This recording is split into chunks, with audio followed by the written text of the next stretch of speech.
Wow, we are on. Hold on, let me reset the screen here so I can see you. Welcome, folks, on this Adult Beverage Friday. Like I said in the comments, this is the time for trolls to show up. You know what? Why leave a comment on a video and then say how stupid I am? Just talk to me directly and let's see how smart you are. Okay, do it live. So see, I'm not afraid to be encountered live. You know, if you want to ask me live, I don't think I'm going to embarrass myself because I know what I'm talking about. Some of you are very aggressive with leaving negative comments, and yet you can't do it live because you don't know how you're going to sound. So anyway, come on, trolls. Trolls are always welcome on the live broadcast, and I don't block you. You can come here and talk all you want. Hello, guys. Hello, James Miller. I'm in it. Great Gold. Mork from Org. Hello, Mork. Augustine. Harrow. James Mason. Welcome, my friends. Welcome. Eddie Ordaz. Welcome, my friends. Welcome to the first group of people here. Himanshu. Hello. Welcome. So, today I'm going to first, let me talk briefly about the video that I did last to make sure that my point is made on that, and then we'll move on to the other topics. And the usual format is I talk for between 15 minutes to half an hour about the main topic, and then it's open to Q&A. You can ask whatever you want, and then we can direct the flow to whatever interests you guys.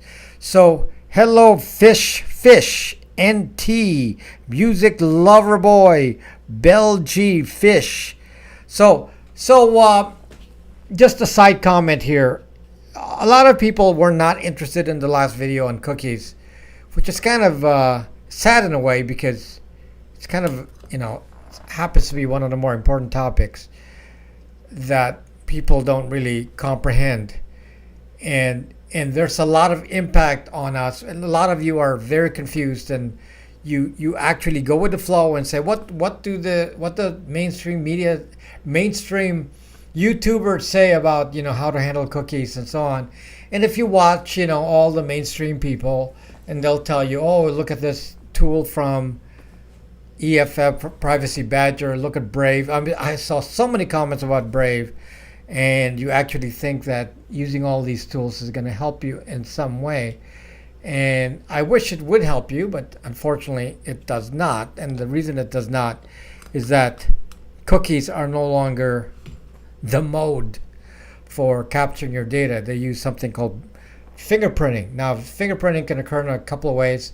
One is browser fingerprinting, and the other one is device fingerprinting. And some people said to me, you can't use the technique that I suggest in the video, which is browser fingerprinting, because they will now fingerprint your computer, which is device fingerprinting. And yes, I obviously know about that, and which is why I made a video about device fingerprinting. But for those people who don't understand, device fingerprinting is more successful on a phone.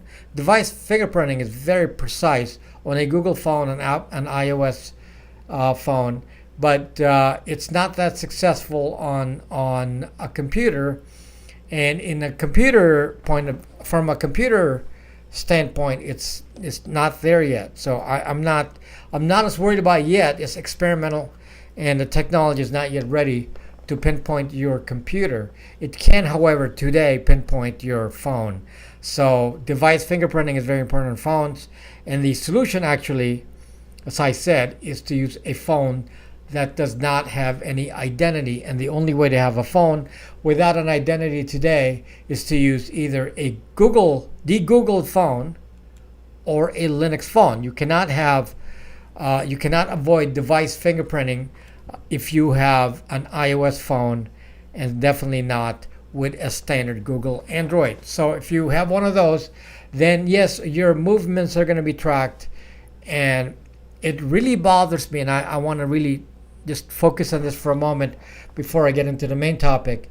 And that is, why do I care? As I mentioned in the video, hello Iron Fist, hello Mamagu. Why do I care about being tracked with browser fingerprinting, device fingerprinting, and so on. And I made it clear in the video, and a lot of people just, they go through the first part and they skip the video. And I'm not doing a good job of making you stay so you understand really what I'm saying. So I got to do a better job with that. But the main thing about the video is that device fingerprinting and browser fingerprinting is not because I'm trying to avoid an ad. Some of you say, who cares about the ads? Why are you spending so much time on the ads? Who cares? I don't care if somebody gives me an extra ad. It's not going to impact anything. And guys, I agree. I'm not doing it for the ads.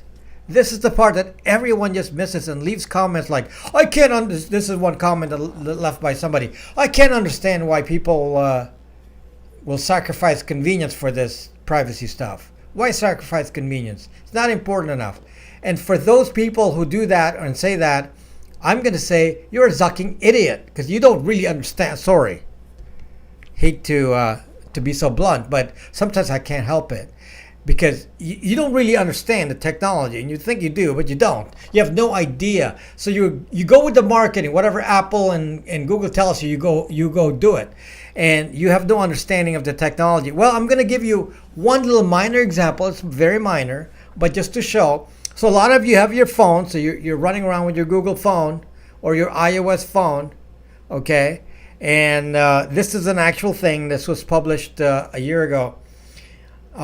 People with these phones were working for Tesla, and one of the companies that were doing stocks. What do you call those? Anyway, you get what I'm talking about. An investment firm, they wanted to track Tesla. So they actually hired a company to collect data using the ad tracking data that is collected on your phone. So they actually said, I'm going to pay for the data on the phone and then use that to find out information I need. And the information they wanted was how many people worked at Tesla. So what they did was they hired this company who bought the data from all the ad companies, and they tracked from location. Based on those little ads that pop up on the screen, from location, they tracked all the people who were at Tesla, and they then did it over time to see if the employee count increased, and it did. It increased by 33% according to that data. And because of that, that company knew that the stock would go up on during the quarterly earnings announcement, because they would show that they can meet the orders, that the backlog of orders. And that company, whoever it was, that paid for the data that's on the advertising, made a ton of money. And in the stock market, it's not like when he makes money, everyone else doesn't have any effect. No, when somebody makes money, somebody loses money. So the guy that did this kind of research using your data on the ads, made a lot of money, and then the rest of you lost your money on your Tesla or whatever your investment portfolio is. And if you had Tesla in it, you would have lost, and this company gained. So there's always a push-pull here. Somebody makes money, somebody loses money. And it was made by getting this kind of data on your phones. So this is just an example, a very, very, very minor thing about how people can, in fact, take advantage of you simply by getting the advertising data that's on this phone, using that ad tracking that we're talking about. So if you think ad tracking is just like, oh, who cares? Well, as I said to this guy, did you know, you may not care, but this device can control elections. Okay, and you say, well, who cares about that? That's not true. Nobody tells me anything. Well, goodness. In this day and age, you don't even realize something, and I'm going to introduce a word to you that maybe you don't know. It's called social media amplification. You don't even realize that what is trending on social media may not be trending naturally. There's a way to make something trending from bots. Bots are fake accounts that go out on the internet and feed it in some way, and they do this on Twitter all the time, and they can do it on Facebook and all these other places. So they can fake something and make something popular even though it's not. And that way, then they can, if they have enough money and can pay somebody to do this, they can enhance the subject matter and make it come out. And so that you see it and say, oh, it's trending, must be important, and it must be real. And just because it's trending doesn't mean it's organic. And this is the example of manipulation. Obviously, you've heard about fake news, which is another way of manipulating. And the thing is, if you target a message to a party that you know will respond to a certain message, and it triggers them to act in some way, then you've actually used even a small amount of this data in a way that can manipulate people. And that is what I fear, folks. We do not understand that this kind of data can be used to manipulate. As somebody actually doesn't understand how this can be used in war. So there was actually a wartime simulation done, and the simulation was done using social media. So what they did was, in this theoretical attack on a naval base in Japan, they actually did everything from cybersecurity hacking and fake news and so on, and fed it simultaneously to all the people in this military base. And everyone was so confused because the everyone from the head of the base to all the officers had various personal problems because they were given fake news, like their children did something wrong, or they went to jail, or they got sick, or somebody in the family got sick, or there's a lien on their account, there's a lawyer suing them. All these confusing things happen, and it happened simultaneously, and they were able to manipulate it so that the base could not respond. And in this war game, what they actually did was China attacked some islands in the Pacific, I think the Spratly Islands, and took over and said, and the U.S. base could not respond because everyone was not ready. This is how you can use all this to manipulate. And if you don't understand the way that data can be used to manipulate your thoughts, you are in a backward land. You have no zucking idea, guys. Okay, you have no zucking idea. So if you don't think that, you don't understand how the world works. You see, I understand data from a different point of view, and I know this has nothing to do with the title and the topic. But I was in my early life. I was one of the inventor of electronic medical records, and one of the things that I did back in the days when I was still in that industry was we would do things called I forget now. It's been so long. I've been away from the field so long. But we would take studies and then, do outcomes analysis. That's a term.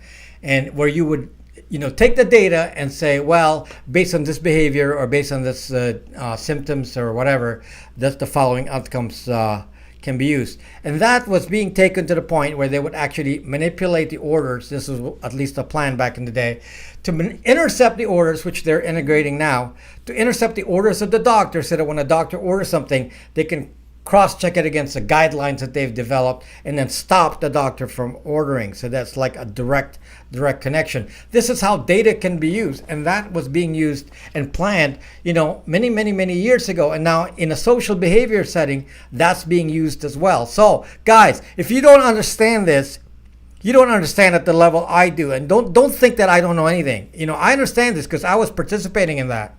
Okay, I was in there, in the think tanks talking about that and how I actually didn't like that because of the privacy issue. And I was already thinking about that, and this was, decades ago. And that already concerned me. And that here we are, and we have the same situation now, but in a different realm in social media and tracking. So I just want to tell you that. So in case you don't understand what the issue of why stopping somebody from ad tracking is important, because ad tracking is actually a collection of data that's on your device, and it profiles you, and they collect things like location and so on beyond just your behavior with ads. It just goes beyond that. It's just a collection mechanism.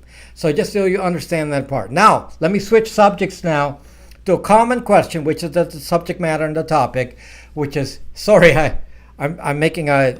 I spent so much time on the other stuff, and I didn't spend time on the main title. The main title is about those who got the Google phones, and yes, many of you have the Google phones, and many of you have bought from me, bought many the Google phones, and I'm happy to say that seems like pretty much most people are very happy with what they got from me with the phones, and I am glad that I'm providing a service and people are happy what I provided you, and I'm so glad about that. I use it myself. I have I use a De-Googled G7 Play, and many of you use the G7. Some of you use the Nexus 5 with a bunch of touch, so which I hardly can buy anymore, but I found one. And then some of you use a Pixel that I made. So all of these are all these different options. Now the question is, one of you, when you get many of this, and many of you got it from me, and you start to get afraid about what you can do with a phone, because you start to say, well, can I install any app from the App Store? And now when you get the phone, you get two app stores. The first app store is called F-Droid, and the second app store is called Aurora. And those are the two main app stores that you get access to when you get a Google phone. F-Droid is not connected to Google whatsoever, so there's no connection to Google. So it's completely independent. And if the app is good on F-Droid, then you're lucky, because if it works and does the job, F-Droid is open source. So to be on F-Droid, you have to be open source, and somebody has to actually compile the source code into executable code, and then F-Droid releases it for the vendor. So the vendor actually has no participation in releasing the app. It's really F-Droid that releases it based on the source code that they get from the vendor. So in a way, there's like two layers there where somebody can check out the app before it's put on the App Store on F-Droid. So it's always open source to be on F-Droid. Now, that doesn't mean it's perfect, but at least it ensures that there's at least a way of verifying if an app does something strange. Now, for example, one of the things I said in my prior video was IMU, the inertial measurement unit. And in theory, now F-Droid doesn't do this, but hopefully when they watch my video, they'll start doing it, which is to interject and say, yep, this is using the inertial measurement unit. And I want them to actually state that. So F-Droid, please note in your review if a device is using the inertial measurement unit, so that we know if we need to avoid the app with the inertial measurement unit. Now, the other store that you get on which is, so there's no limitation if you want to load anything from F-Droid. It's perfectly safe. Now, when you load something from the Aurora store, the Aurora store is a Google spoofer of the Google Play Store. So it's actually taking the apps directly from Google Play, but Aurora's acting like a different user. So it's actually doing a pass-through. So you have a fake account. Aurora creates a fake account, it logs into Google Play, takes the downloaded app, and then loads it on the phone. So it's still the same app from Google Play, and which obviously leads to the question, yes, I may be using Aurora Store, but then it's from Google Play, so there's some dangers in there, and that's correct. There's still dangers in there. However, your phone does not have gaps or Google apps. There's nothing to connect it to Google. In fact, there's nothing to talk to Google. There's nothing to talk to Firebase, nothing to talk to Google notifications called GCM, Firebase GCM, Google Communications, whatever, GCM, whatever that is. I can't remember every acronym, and then the notifications. When you're using a Google app, it has to talk to Google to get the notifications and to do things like Google Maps.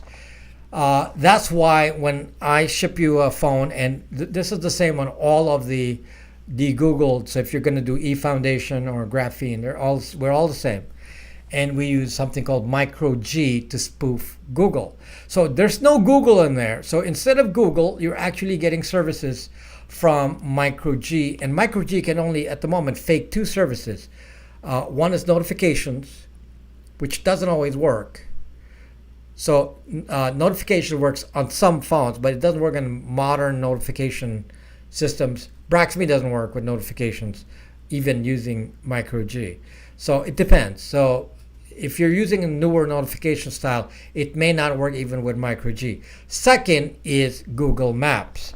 So since those are the only two services that it does, anytime your app requires notifications from Google Maps, it will go to micro G. It will not go to Google, in which case everything's going to work fine.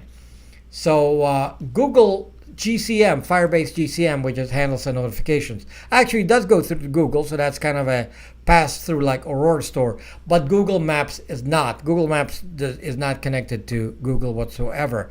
All other services related to Google are not available. They're not on micro G. So that's why some apps do not work with micro G. So I would say 90% of the apps work. There's that 10% that uses some specific features of Google services like databases and so on. And that does not work with micro G, so you don't get that. And as I said, some apps do not work with notifications even on micro G. Other than that, it's fine. Meaning, this is what you do if you have your De-Googled phone. You try to install from Aurora Store. If it works, you're good. If it doesn't work, you're good too, because it means whatever services there are requires Google, and you don't have Google, so the service is not going to work. So the worst case is the app doesn't work. 90% of the apps work. 90%. So maybe even more, maybe 95%. Most apps work.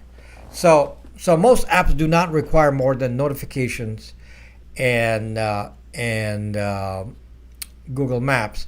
There's a few that require things like in-app purchases, and I've not noticed that failing. So if the app requires in-app purchases, as long as you're not clicking on in-app purchases, many apps still work.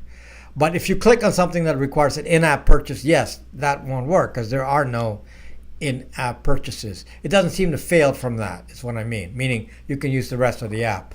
Other than that, everything seems to be fine. So there's really no restriction. If you get a De-Googled phone from me or from any other of the accepted, De-Googled alternatives, which is eFoundation and Graphene, I'm okay with those. They're more expensive than what I sell, though. So think of it like a price point. Mine is more lower price and more disposable. Graphene and eFoundation have more expensive phones, but they're fine. They're good. If you want to use them, I'm okay with that. It's fine. And if you do your own, as long as you don't install gaps, if you do your own install with Lineage OS, no gaps, that's fine too. That's fine. You don't have to go to me. There's enough of you, wanting the service because it's very hard to do, and I'm happy to do it for those who don't want it. So, given that, you really don't have to worry about anything because the worst case is it doesn't work, and that's when it's almost like there's nothing that stops you from doing anything. Remember, the phone has never gotten a Google login. Nobody actually knows what the phone is, and if you're running G7 Play with Android 10, the device fingerprinting is blocked on that. So the device fingerprinting is even better on Android 10. If you have a G7, don't worry, that'll get Android 10 at some point. It's actually already released, but just waiting for some stability things, and then later versions of the G7 will actually support Android 10, and then they'll both be Android 10. So, but G7 is getting hard to buy again. As time goes with every model, the models only last so long. Like for now, it's very hard to find a Nexus 5. Very hard to get a Nexus 5. I have one Nexus 5 that just arrived yesterday, and I haven't even flashed it for Ubuntu Touch. I'd like to promote Ubuntu Touch more, but it's hard to get a Nexus 5 now, so I have to offer a solution, and some carriers have said they're not even going to support a Nexus 5, so it actually worries me. But the G7, G7 Play, those are new phones. So they're going to be around a while. So we're okay as long as I can buy them. The only issue is buying them more inexpensively. Right now, I'm selling those G7 Plays and G7s brand new or pretty much new. They're mint, either brand new or mint. So they're typically brand new or open box. So they're very, very good quality. You don't have to worry about, is the phone going to survive? Does it have, overused battery? None of that, because they're new. So anyway, just to summarize the point, yes, you can use them as much as you want. You can install anything that you want. You make the choices. And at the worst case, something doesn't work. Now, although you can install WhatsApp and Facebook on a De-Googled phone, please, I advise you to think, why do you want to get zucked? Okay, so you probably don't want to get zucked. So I would advise that you don't install Facebook or WhatsApp. Worst case, run Facebook on a browser if you have to do that. But I wouldn't install the app. That app is really super dangerous. It does things on there that really just does extra tracking because it's Zuck. And Zuck will lie in Congress and tell you stuff. Somebody told me that Zuck said that they don't use cookies.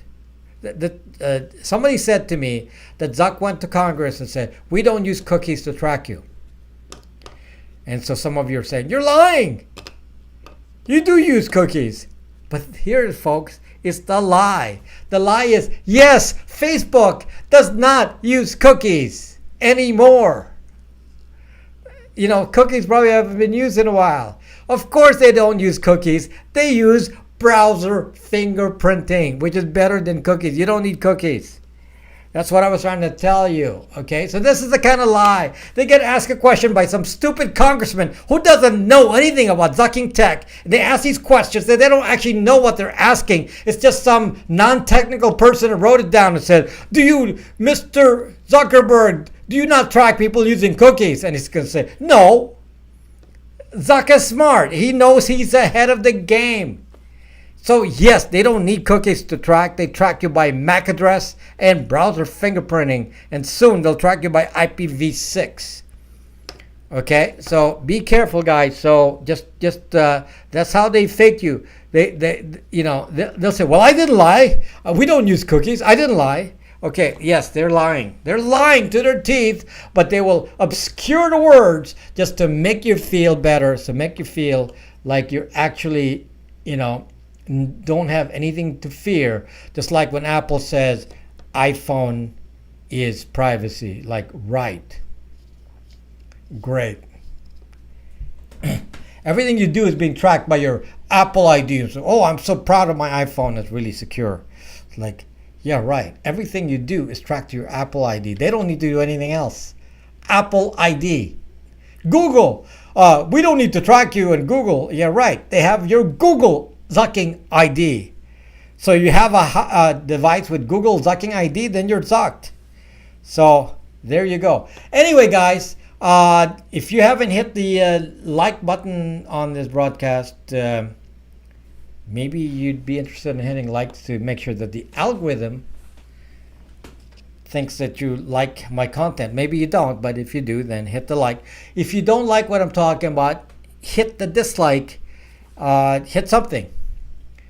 The algorithm doesn't care if you like or dislike, but they want an opinion. So please click on like or dislike, and then show your opinion about that's what. Thank you, Google users. Talking horse. Let me see. Read it from this side here. Jim Jordan's second biggest. Who's Jim Jordan? That's my first problem. Some router you disable. IPv6 is really not routed through the internet yet. So right now IPv6 is being spied on by your ISP. So you definitely want to turn it off on your router, but it's not yet. Oh, by the way, I have an Apple Extreme, which is a very fast Wi-Fi from the old days, and it still works. It's very fast, and it does not have IPv6. There's even no code on it. I love it. There's no, if you can find a used Apple Extreme, it works great with Brax router. It is fast. It doesn't have any IPv6 code on there. So that was before IPv6, so it's good. Thank you, George Velez. Is it Velez? Velez. I heard people have to use. You heard people have to use Facebook. Nobody has to use Facebook. Can I disable IPv6 on my router? Yes, of course you can. At the moment, your ISP, if you install a modem plus router combined, they will default to IPv6, as I asked my own Spectrum Tech, and he confirmed that they do that. And that's why many of my Brax router customers have problems because of IPv6 on the router. So I advised it, just to keep it simple, do not take the router from the phone company. They charge you every month for that anyway. Just get the modem and then get your own router. You can get a router for as cheap as $50, and that will work just fine. So why pay monthly? You know, the modem is typically $10 a month, and then you put a router in, they charge you $15 to $20 a month, and you can buy that router for $50. So just buy the router yourself, and then the tech support won't be an issue. You do not have to call them and worry about what they think, because you won't care about what they think. Okay.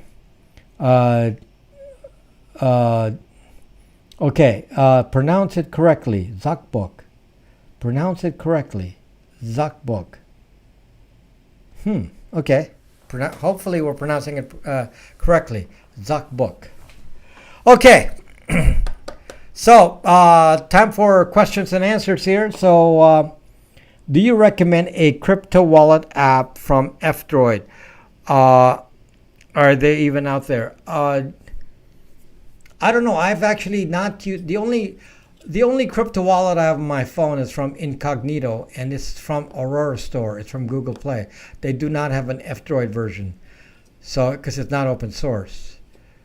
So I use it on F-Droid, and it will give an error saying this doesn't work with our Google Play services, but it actually does. So I'm sure it only uses notifications, and if notifications don't work, nothing happens. Do you use Bitcoin for transactions? Yes.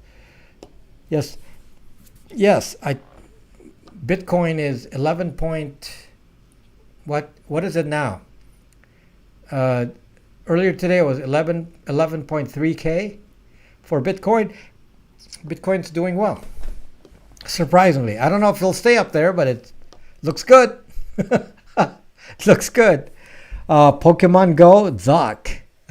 You want to be spied on? Pokemon Go takes alerts itself and takes 3D image of your interior by the same guy that designed Google Maps for topography, for missiles. So yeah, they can map your interior with Pokemon Go. So yeah, lovely. Go use that.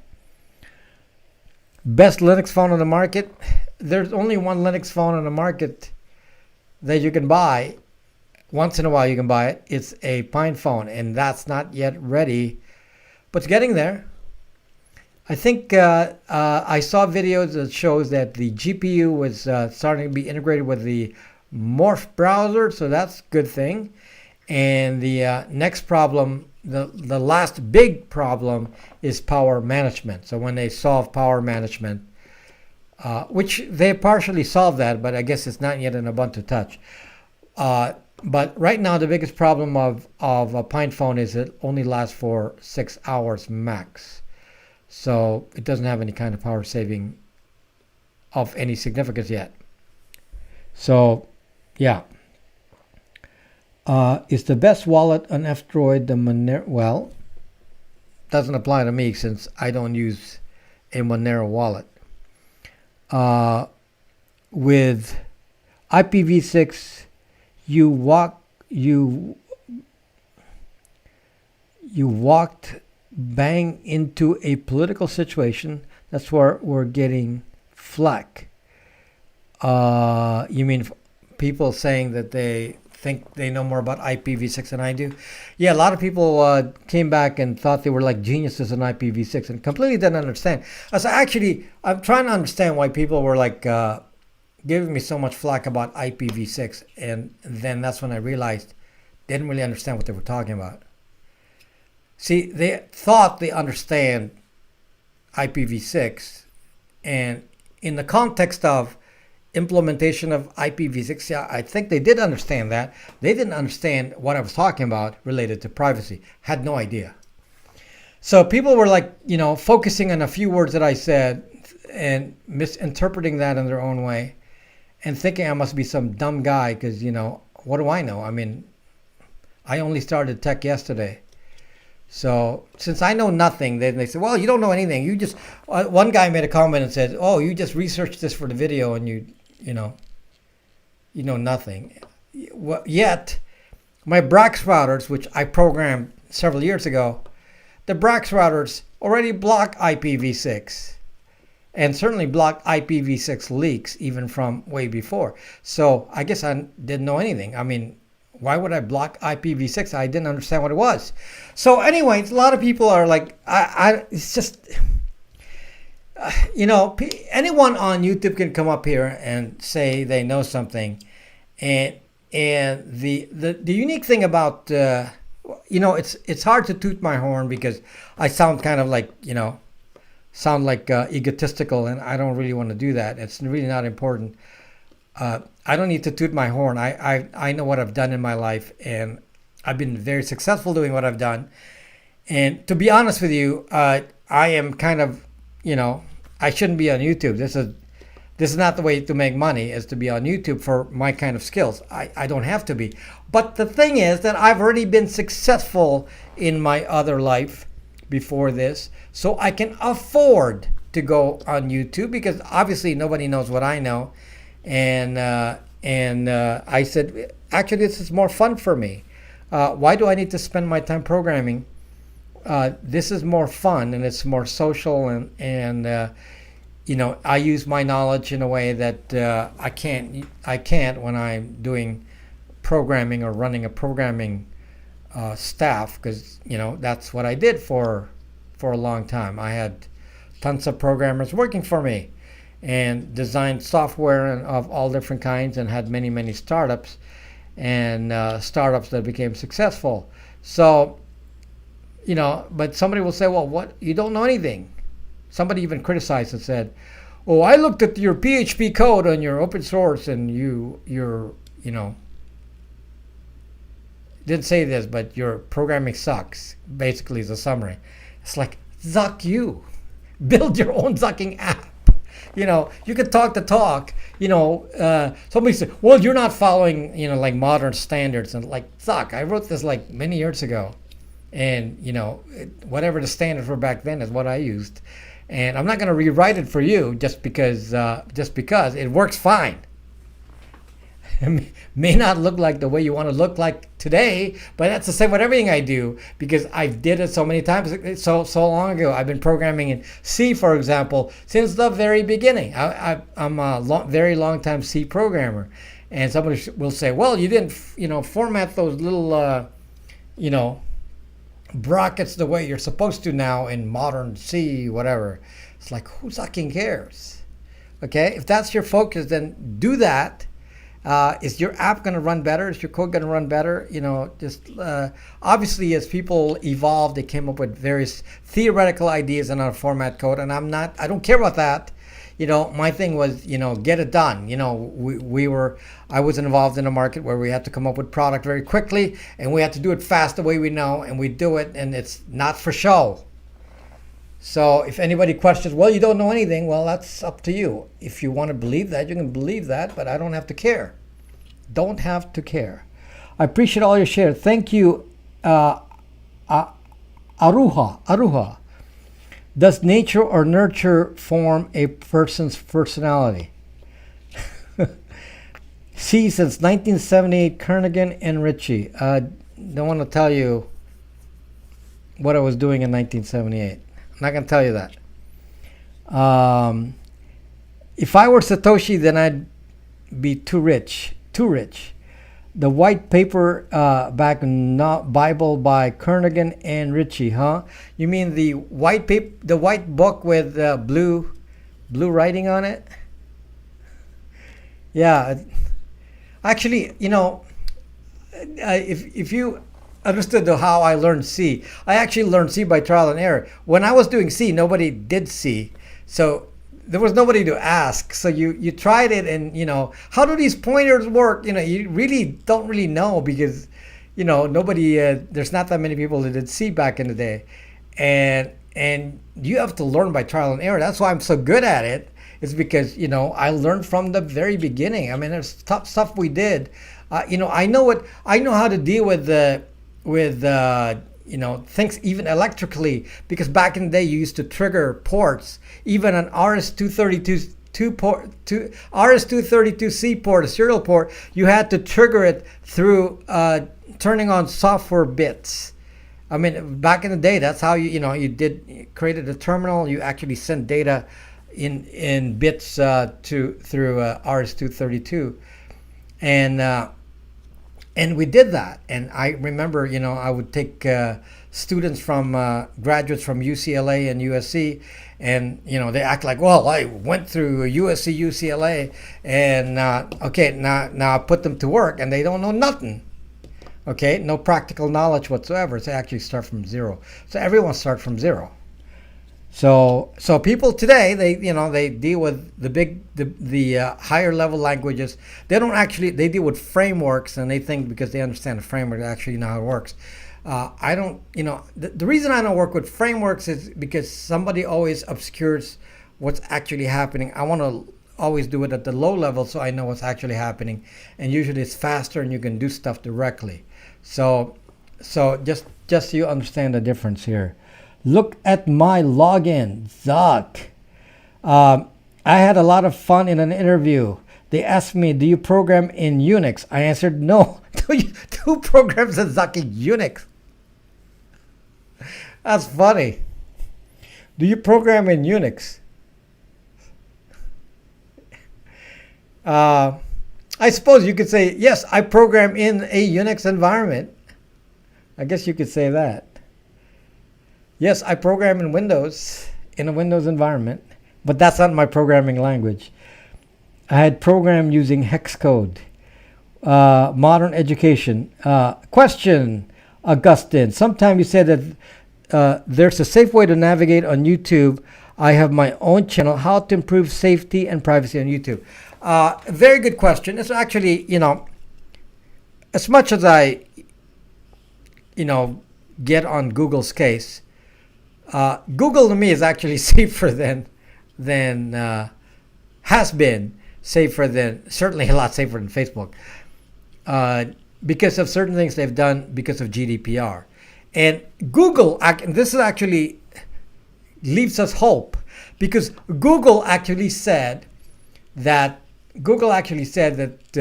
in future versions of Chrome, they will actually stop doing advertising using browser fingerprinting. They're going to use an anonymous way of doing it, and doing it more based on what you do versus your identity. And that is very welcome. They announced this last year. They haven't implemented anything yet. But when I see some results of this, and it's going to change the world. Okay, it's going to mean the world isn't going to be as dangerous. Facebook will be the only true danger here. So on Facebook, there's Google Activity Controls, and they did this for GDPR in the EU. And though I'm not too fond of GDPR because I don't like regulation, I'm kind of a libertarian guy, and I don't like anybody giving me rules, and GDPR gives rules.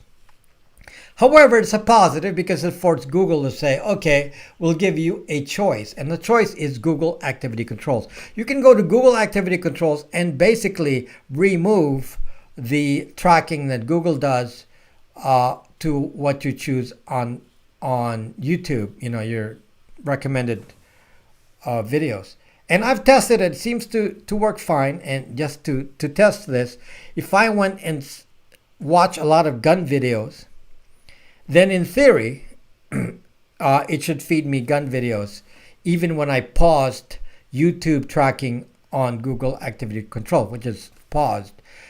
So, so in this example, I wouldn't get any gun videos, and given this example, I don't get that category. So let's say that I subscribe to certain channels, then I get the videos for that subscription and may get recommended something based on my subscription. But the thing is that I can always undo the subscription and then it fades. So looks okay right now. It's not so bad as long as you use Google Activity Controls. However, that's not the only way they track. They track by a completely separate department from Google Ads. So that is still a big deal. But at least it's not. They seem to have isolated YouTube so that YouTube is not so much about tracking you, but about pushing YouTube videos. So it doesn't seem to be as bad. My only recommendation for you guys is when you do YouTube accounts, certainly if you want to watch a type of content that you might find to be profiling, like political things, as an example, you may want to watch it logged off. And if you don't want to be profiled by what you watch, then you may want to create a different Google ID for that kind of activity. So you may want to choose, okay, I'm going to use this Google ID when I do watch this kind of stuff. It's hard to get the discipline to do this, but unfortunately that's what the world is, because somebody's always trying to trick you, and somebody's going to say, well, you spent so much time avoiding the tracking. But yes, that's the game, because they know you don't have the patience, because they know that it's inconvenient for you, therefore they're not going to do it. So that's why I do browser isolation, because then I don't have to think about it. Just my selection of browser tells me what it's for. So let's say, just to give you a category, let's say that I'm a very political kind of a person. I'm not, by the way. I hate politics, and I don't talk politics on my videos. And you can be on either side, and you're all welcome here. And privacy is an issue for anyone, regardless of belief. Even though I personally am more of a libertarian bent. So, but I'm very tolerant, so you don't have to worry that my belief is going to be too different, because I'm a very tolerant person. So anyway, what I found is that if you understand this, and let's say you, in my example video, I said, why don't you partition based on activity, meaning all Google, put it on one browser, all non-Google, put it on one browser, and then all Facebook, put it on Brave, is what I said in my video. But maybe that's not the way I would do it. It depends. You can partition different ways. If you think your political activities will be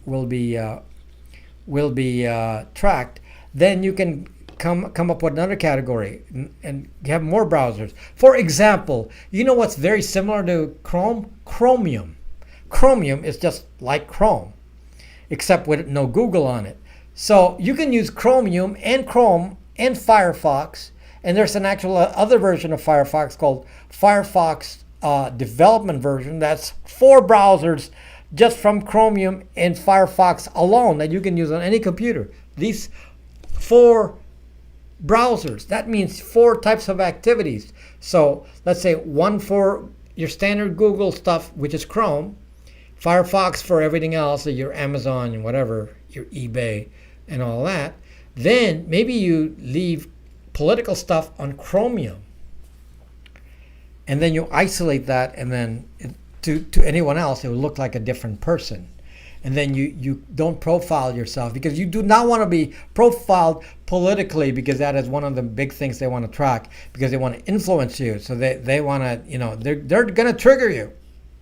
They'll send you stuff that is like, I watch some stuff, from people on Twitter that, they will take the most extreme side and says, breaking news, and then it's always fake news. It's almost like 100% fake news all the time on either side, and it's repulsive to me, because it's so stupid that they would be falling because they're getting triggered. They see something they want to hear, and they post it on Twitter because they want to hear it. And that is an example of zucking fake news like you wouldn't believe, being sent to somebody to trigger them into posting on their social media. And it's a trigger because it's not based on any fact. It's because they're the kind of people that will post it fast because they believe it. And it's whatever side you're on, you know, you're gonna want to post it fast. So that's an example of triggering that somebody can manipulate. And yes, are foreign countries like Russia doing that? I believe that. The U.S. was doing it to Russia. So, yeah, of course, they're going to do it back.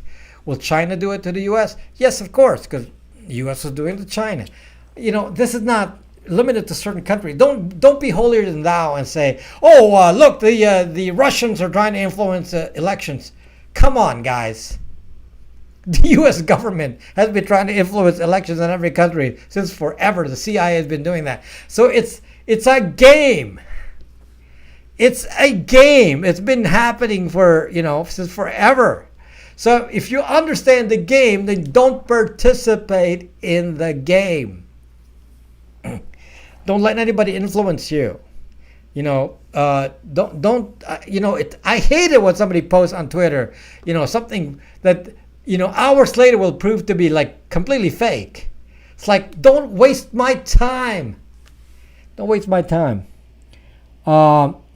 Just use decoys. If this game changes the world, you cannot. This game changes the world. You can't not participate in the world. Yes. Nobody says you shouldn't participate, but don't be influenced by somebody manipulating you.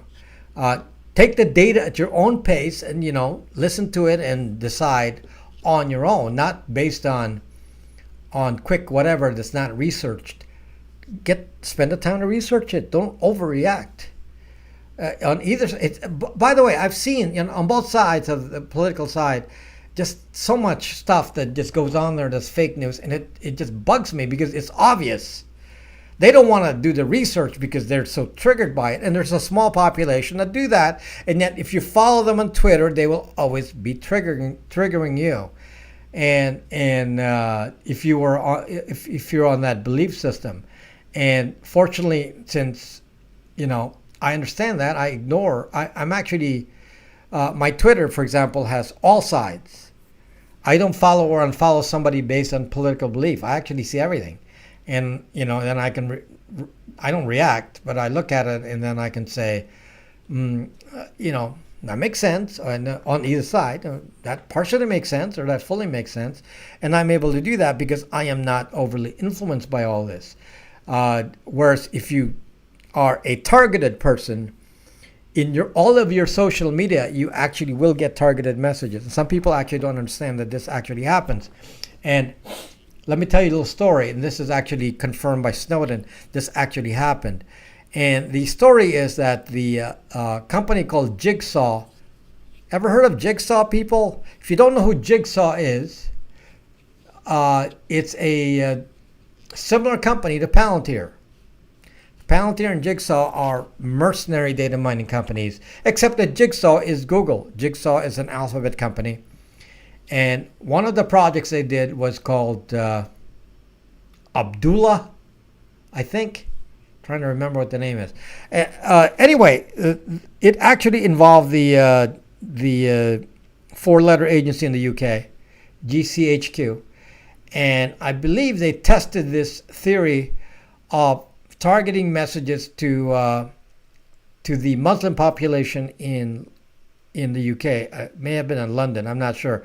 And what they did was, by finding out who the people are who are young Muslims, they were actually altering the internet, packet through, what do you call it?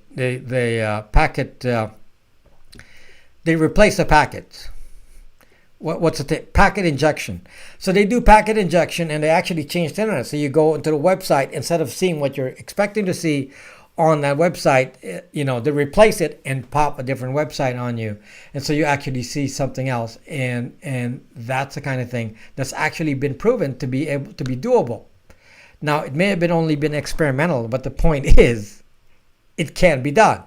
So if somebody wants to trigger you, they can just say, oh, this population can be triggered.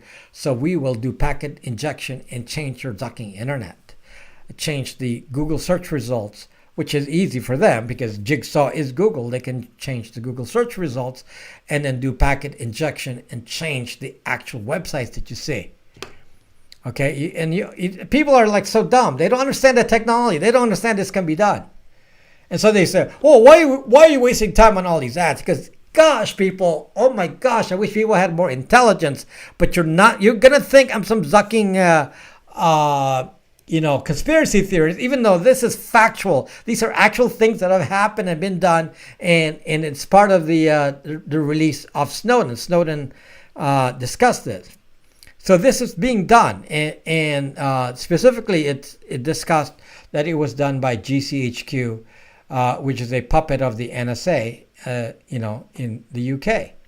So this was done. So if this was done before, now you don't think it can be done with a company like Palantir. Now somebody says, "Oh, who cares about my data? I am a nobody." Okay, let's take your logic for a moment. Let's say you're all nobodies. If you're all nobodies, why is collecting your data worth hundreds of billions? Why is Palantir worth hundreds of billions? What is unique about Palantir? Do you know what Palantir does? It collects, just like Jigsaw, collects all of your data and social media and government databases and all that. And they're worth hundreds of billions. And of course, it's very well known what they use some of this data for here in LA. They use it for pre-crime. Persons of interest, the TV show. Well, it's in LA. They are doing it in LA. So, as you know, LA defunded the police, whatever that zucking means, okay? So, LA defunded the police. So, I hope that means that they defunded zucking Palantir. Because they're going to say, well, I guess we can't afford this pre-crime stuff anymore. We still need police on the streets, but maybe we can defund Palantir. I hope that's what they, now that they're slightly defunded by so many billion, I hope that they use a defunding to defund their operations with Palantir, which is nothing more than tracking us. So, and you know that Amazon is working with police agencies to track you using your ring cameras, because some of you are not that smart and you're like saying I like a ring camera in my house, and you are like not getting the point that I've been saying. The ring cameras are attached to the police department. They're actually centralizing that data, and it's going to some central database, and wouldn't doubt that it's going to eventually to a company like Palantir. And again, Palantir is worth hundreds of billions, at least 100 billion. That's one company. And there are several other companies. I'm not going to mention names. The other one is Jigsaw, but there's others being formed, and they're all in the business of data collection. And you think that it's not worth it. Why are they collecting your data? Why do you think it's worth billions? Because you're not smart enough to realize that they have good reason to think that they can use it to manipulate you. Just like back in the old days, old CIA thinks of, what was it? What was that? Subliminal messaging in movies. They were experimenting with that back in the old days. And now they don't need to do that, because here it is, just take your social media data and profile you, and they can give you subliminal messages by changing your internet. And you don't think that's important. You don't think that they can do this. Give it time. Okay? And with the AI, give it time. They're increasing the Palantir budget with the police budget.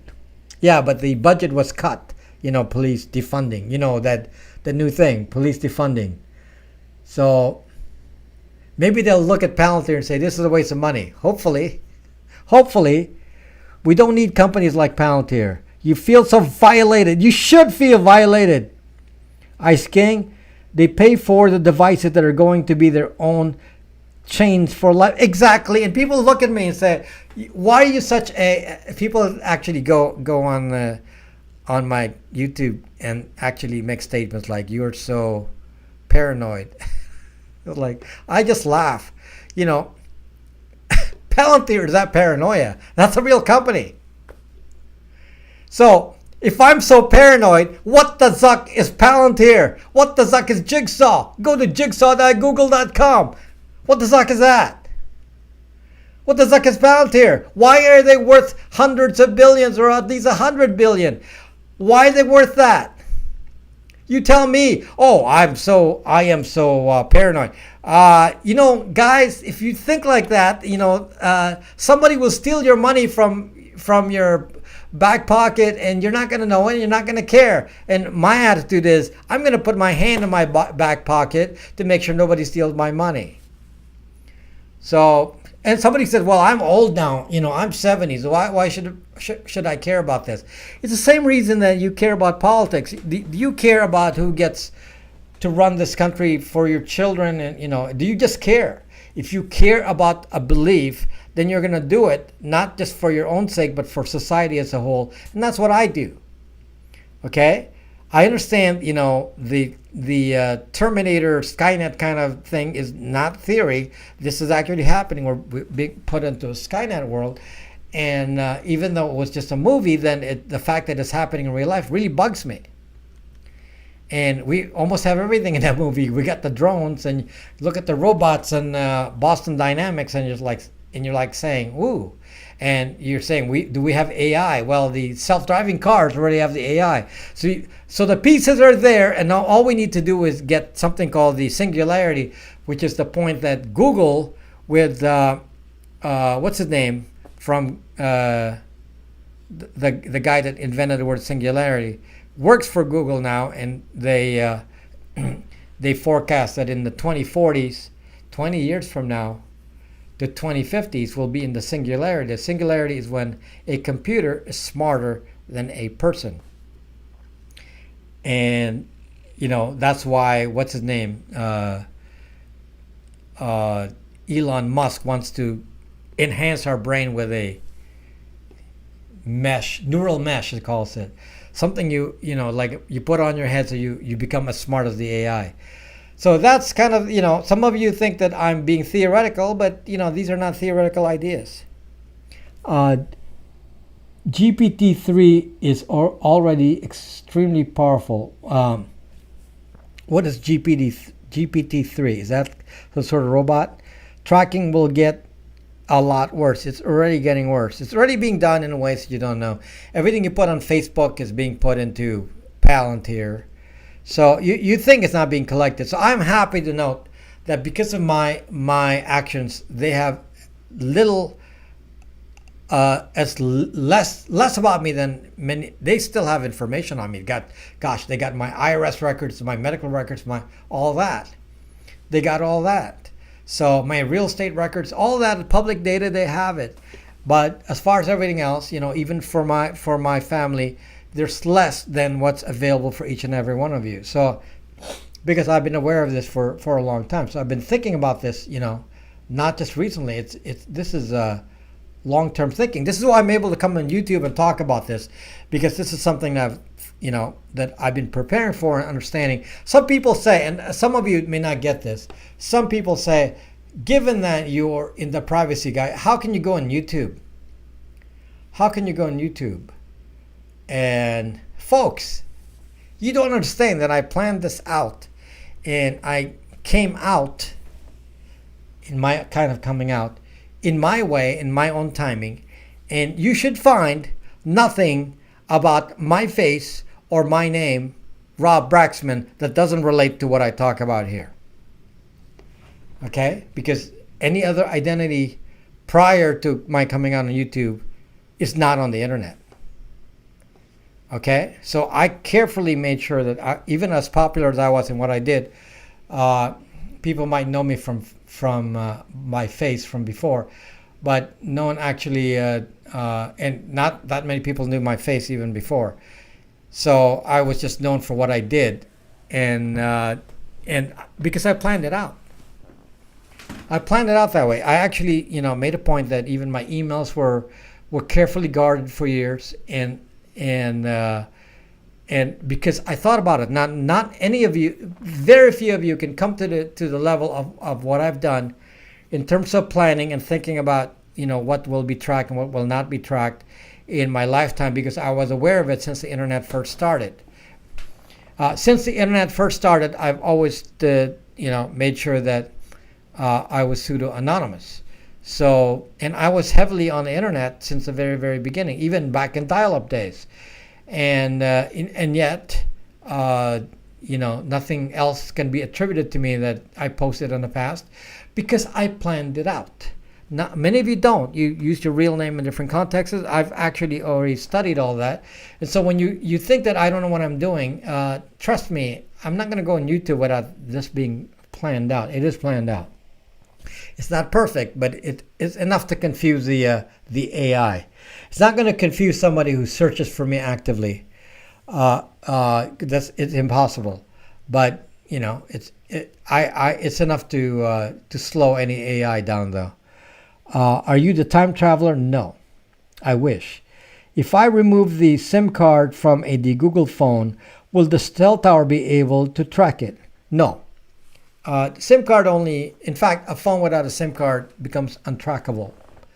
Some of you say, well, I can call 911 so without a SIM card. Yes, but that's when you dial out. When you do 911 on the phone, it tells the carrier you want to dial out. They're not going to seek you out. You don't emit a signal to seek out without a SIM card. So your phone does not seek out a connection unless you dial 911. So they're not going to track you without the SIM card. So some of you say, can I evade the carrier tracking or Stingray and all that? Yes, remove the SIM card. Very simple. Remove the SIM card. Brax will kill you if you mess with him. What? I've been using Linux since dial-up days. Well, I was using everything, including Unix, since dial-up days. So I wasn't using Linux in dial-up days. There was no Linux. Linux came much later, but I was using Unix. So I was using Unix. I was using every kind of operating system. Way back then, there was no networking. We were doing like terminal-based operating systems back in the day. So, no 911 when police defunded. Is Firebase the devil holding all the details for Google? Firebase is the cloud portion of it, but I don't think it's called Firebase for all the telemetry. They do the telemetry in various things, and they may not call it Firebase. Firebase is the public API for using resources. 911 going away. Would you protect your phone if you're not on your Brax router Wi-Fi, but on mobile data instead? Yeah, I install a VPN on it. Although the tracking is less when you're on cell data. So if I'm not doing anything interesting, then I don't bother. Because they already know location of some random person with a specific IMSI when you're walking around. So that I don't do anything. But if I had to do something specific, like some kind of web browsing, then I might turn on a VPN or Orbot. In fact, just install Orbot on an Android. I pre-install it on all the De-Googled phones, and if you need to do something that you don't want to be traced by your ISP, just go Orbot when you're on the road, and that should do it. And for most things, if you're not actually doing anything on the phone, it's just on standby, then it doesn't need to be on a VPN since you're not doing anything. Which is overall more private, a secure Linux phone or a De-Googled Android? That's a good question of privacy versus security. A Linux phone is more private. A De-Googled phone is more secure. These are two different concepts. A Linux phone is more easily hacked than an Android phone, as some researchers have proven.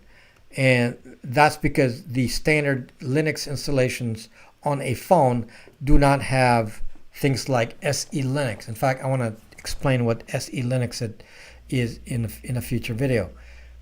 So standard Linux does not have SE. You could install it, but it's not part of a typical install. There's no SE Linux on it. SE Linux, security enhanced Linux made by the NSA, is used in a lot of Linux distributions. especially the corporate ones, and it is part of Android. So Android automatically has SE Linux, and it's not installed on an Ubuntu Touch, for example. So that's kind of the limitation. You can install it. You cannot install that easily, let's say, on a Nexus 5. But if you're running a Pine phone, you can install AppArmor, which is the other thing you can do instead of SE Linux. And it's easier to use because it's automated, and there's another version you can, what is it, GR Security? I forget.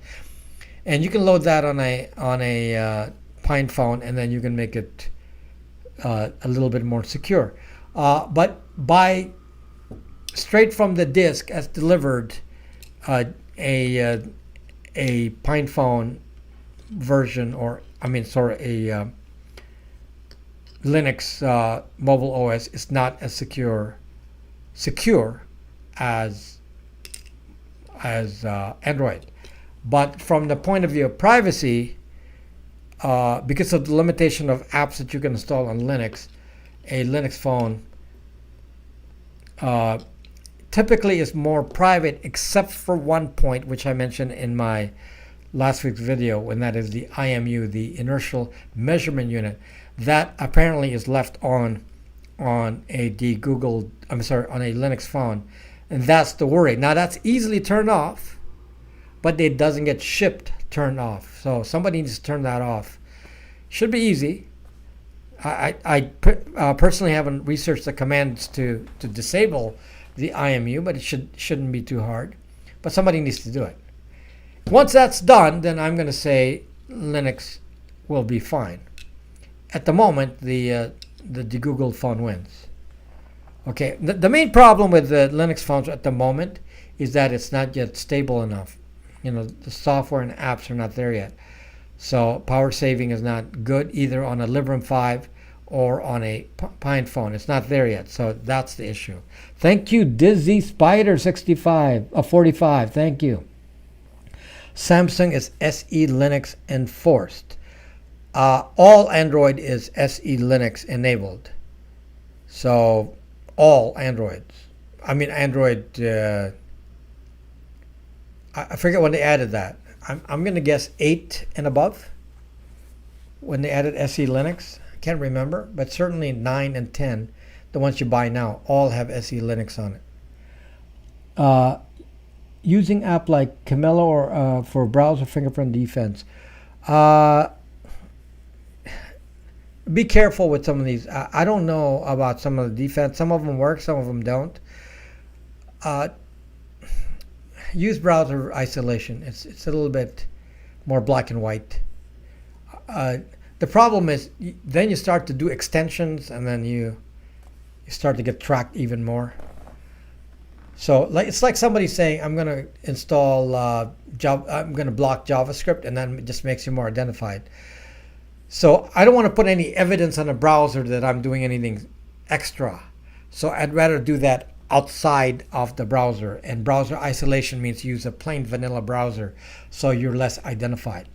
So putting any kind of special fingerprint software as an extension is a pretty bad thing, because you have apps. If you're, the only one on, in your city block, then you're identified. I made my own untraceable phone from the 2060. Now, I don't know what that is.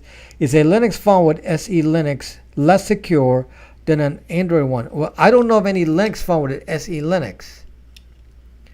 Which phone has security enhanced Linux pre-installed? Because you can't just install.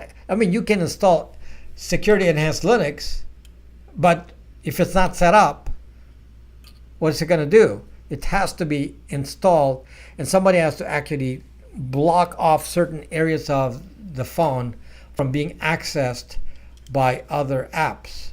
So somebody has to actually put all those, rules in there. It's called security policies. So it's not just you install it, you have to put in the security policies. And so that's a lot of work, and it's kind of detailed, and I actually don't even know how to use it. It's something I want to learn now, is how to use it so I can talk about it more intelligently. It's basically giving permission to each app to say you can only access these folders or this kind of resources. So in theory, then somebody can block the use of the inertial measurement unit from all apps if you so desire. But I don't know mechanically how to do it yet. Thank you, Google user. Block JS is bad. Yes, very bad. Don't block JavaScript, just like I don't block cookies, and I don't block JavaScript. That's in my last video. So yes, watch that last video. So you listen to my point on that. So yeah, so don't bother blocking JavaScript. In fact, I don't install like Privacy Badger, since it doesn't really do anything. Don't install any ad blockers. Don't do it on the browser level. So for example, in my case, as I said, I do the ad blocking right at the VPN side. My VPN uses Pi-hole, so if you use my VPN, you automatically get Pi-hole, and then Pi-hole will then do the ad blocking invisibly. So the tracking code doesn't even get installed because the DNS is blocked. So they're not even aware that they're being blocked. So that's the way I want it, where they're not aware that they're not tracking. So that's the best way to do it.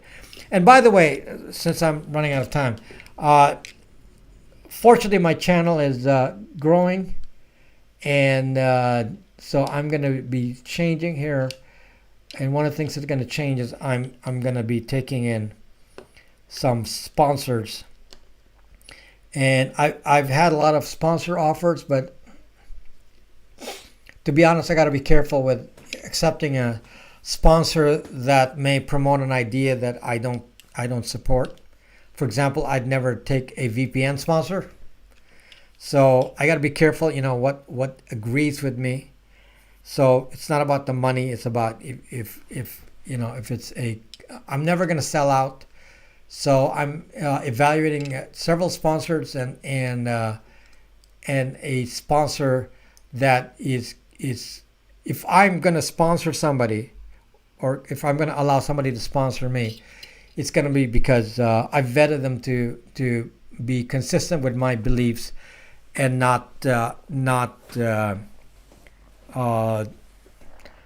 because I'm just taking in money. I want to make sure that I believe in the product. So I hope you understand that if I start taking a sponsor on my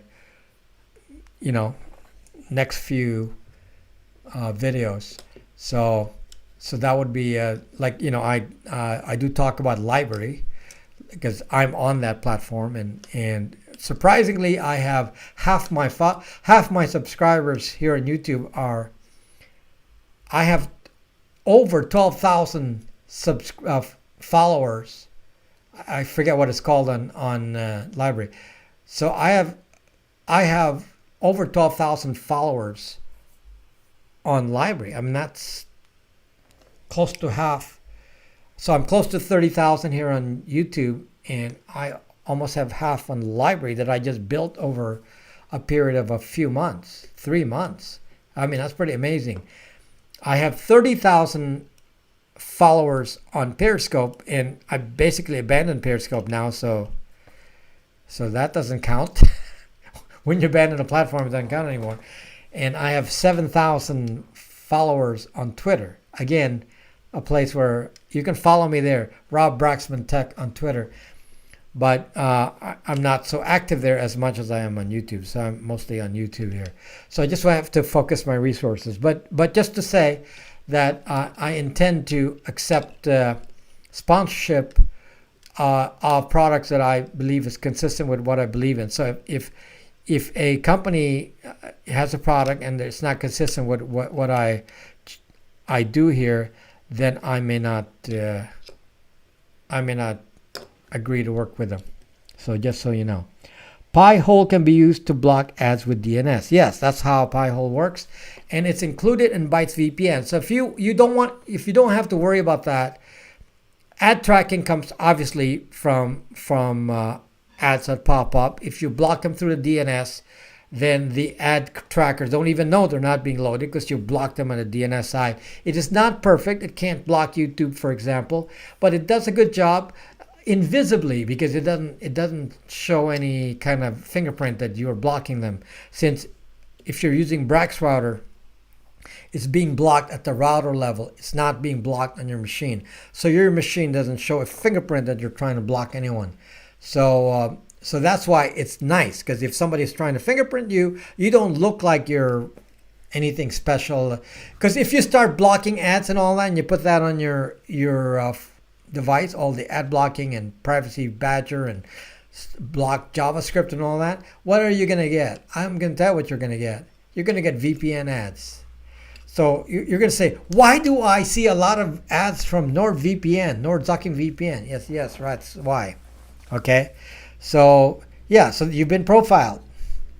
So if you don't want to get profiled, do it invisibly like I do. Do it at the router end. I do all the stuff at the router end. I do the VPN at the router, not on my device, so that the device itself does not know it's on a VPN. Okay, so those are just the little tricks that I do. Okay, we're running out of time, so I'll just have a few questions to be able to answer. I want a YouTube one for Xbox. Can't find any. What does that mean? I recommend doing some more 10-minute videos. I try to be intelligent with my choices, and it's because, Google wants YouTube wants the broadcast to be longer. So, I'm targeting my videos to be in the 20-minute category, actually, 25 minutes even. And that's intentional. That's because that's what gets you to be popular on YouTube. So as much as you may want a 10-minute one, the majority of people don't, because YouTube wants to keep you on YouTube. So the longer I keep you on YouTube, the happier they are. So even though that's what you want, I got to do it based on what the numbers tell me I should do. So the numbers tell me that I should stick to any longer than 15 minutes. So but not 2 hours. That's why I stopped my live streams at 1.5. Do you recommend a personal password manager? Yes. I use KeePass. I've never used Bitwarden. I used to use LastPass. Generally speaking, they're all okay. Generally. I mean, I can come here and say LastPass is not as good as this, that, and so on. KeePass is open source and LastPass is not, and that kind of argument. The problem is KeePass is difficult to use. So because it's difficult to use, you may not use it. So I use LastPass, and it's probably one of the easiest to use ones. So if you're looking at ease of use, there's no doubt LastPass is easier. I feel more secure with KeePass, so I use KeePass, but I admit to using LastPass before. Set yourself free from YouTube. It's not about that, Dizzy. It's about spreading the word. If I can spread the word without having to have YouTube, then it would be fine. But I can't find the average person unless I go to an open platform. So I have to. Aegis is nice. Okay. I have lots of routers. I have phones. I have... Apparently, I ran out of phones today on the store, but I actually didn't run out of it. I just ran out of the stock numbers. I didn't update it. I have phones, so I have most of the phone models. So I have stock. So if you want a phone, you can get one. I still have phones. We have stock. Like I said at the beginning of the video, it's amazing, that if I'm able to sell the phones, it's because people like them. I would say that so far all the feedback I've gotten on the phones is very positive on every one of them. So I'm happy to say that it's, most people come to me, the ones who contact me say they're very happy with the phones. If they're unhappy having contacted me, then I probably wouldn't know. But honestly, people have contacted me and say, hey, I like this. So, some of them are coming from iOS, so they may not know how to use Android. But other than that, in general, most people don't really notice much because it's really, it's Android 10 and Android 9 they run very well. And better than the old Androids. They run quite well if you're using iOS. I actually don't notice any difference. I shifted from iOS. I was not an Android user before, and very happy with it. I'm using this every day, and I do everything on it, and absolutely, very comfortable. It works great. And this is the G7 Play. There are a few bugs on this. That's why if you're not, keen on updating it by yourself later on, because I'll tell you how to update it if you have to. But if you're not keen on doing that, stick to the G7 because that's auto update. So if you feel like you are ready to, to do this, this is Android 10 and has better device fingerprinting blocking than Android 9. But there are bugs. They're minor, but you may have to update it yourself later on. It's not going to be hard, but you do need to know how to use a computer and plug a cord in and, download a few files and all that. So you can do that, and you'll be able to do it later on. It's not hard at all. Or I can just ship you a disk and, install it and do it. So this is updatable. It's just that, I have nothing to update you with. I've been testing the current versions, and they're not significant enough they actually introduce more bugs, so I'm holding off.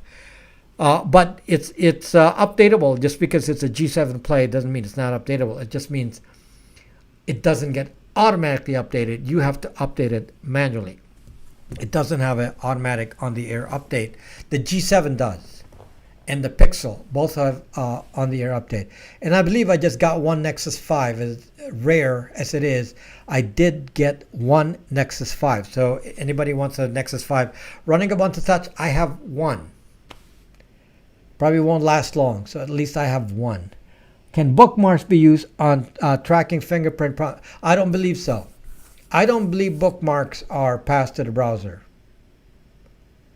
So I could be wrong, but at the moment, I believe a bookmark, because you can't even force somebody to bookmark something.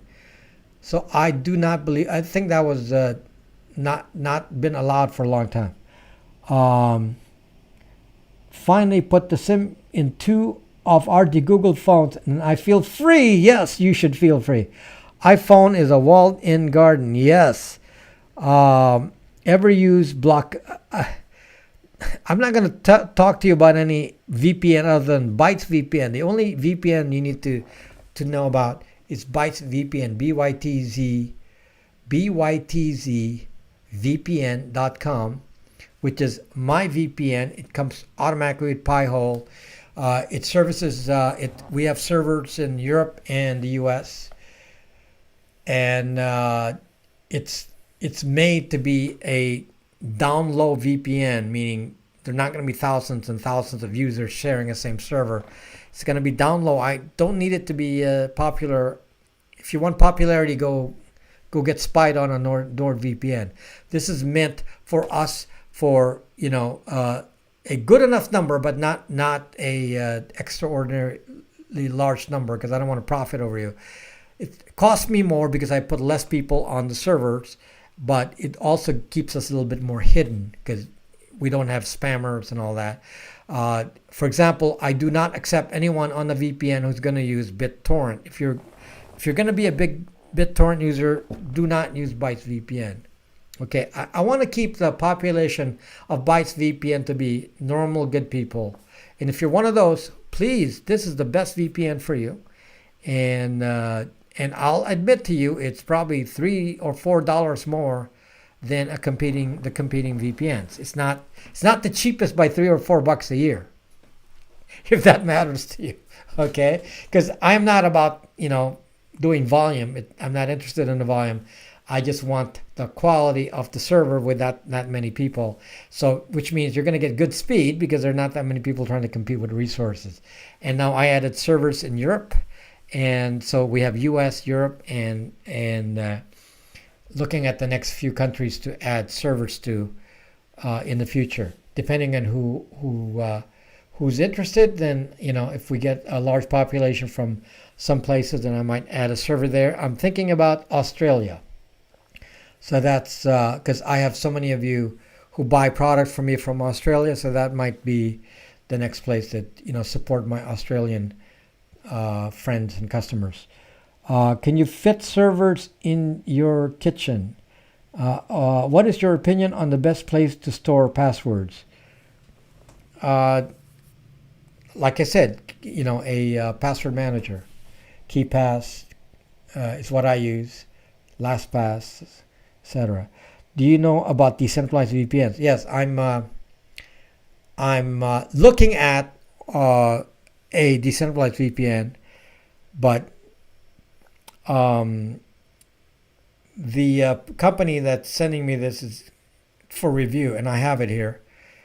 It's kind of being too aggressive, and I'm losing interest. Okay, guys, if you're trying to get me to review a product, it's not on your schedule. It's mine. Okay, I'm not gonna. When I make a video, it costs a lot of time and money and value for me to make a video. If I'm gonna make a video about you, it's got to be worth it because I really believe in it to a big extent, and and it's not gonna disrupt the rest of my business in some way. So it's not on your schedule. It's on mine. So if that bugs you, then do not ask me to review. I will not review your product. I don't need to. Okay, I review products without being prodded.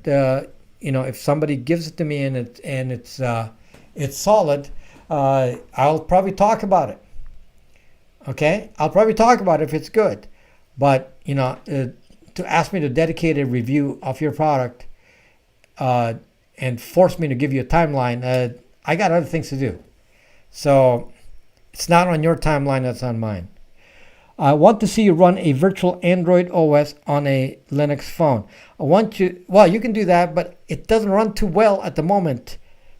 Mel Gibson, Nbox, that's a future video I want to do, but they're not running too well. Maybe you can run Android on a desktop. That's probably more realistic. I believe we're out of time. We are out of time.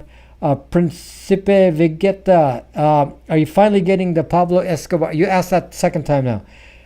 What OS should I use to buy crypto? It doesn't matter what the OS is. Just be careful. Any OS can be made safe if you take the proper precautions. So use my video, how to set up a brand new computer, for that. Okay, guys, thank you so much for channel's changing, things are changing, we're doing things differently, channel's growing. Sometimes you like the video, sometimes you don't, and I gotta go deal with. I guess you didn't like my last video, but that's okay.